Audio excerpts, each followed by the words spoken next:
It began with a crossing. In 711, the Visigothic kingdom fell, and nearly all Iberia was lost. In the mountains of Covadonga, a small band of rebels struck back, the first spark of resistance.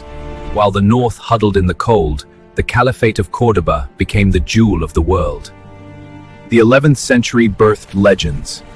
El Cid. 1212, the Battle of Las Navas de Tolosa. The power of the Caliphate was shattered forever.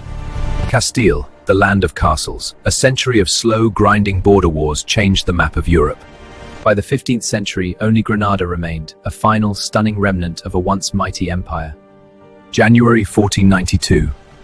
The keys were handed over. From the ashes of this holy war, a unified Spain was born, and a new world awaited its ships. 8 centuries of conflict and culture, a history that defined the West. This was the Reconquista,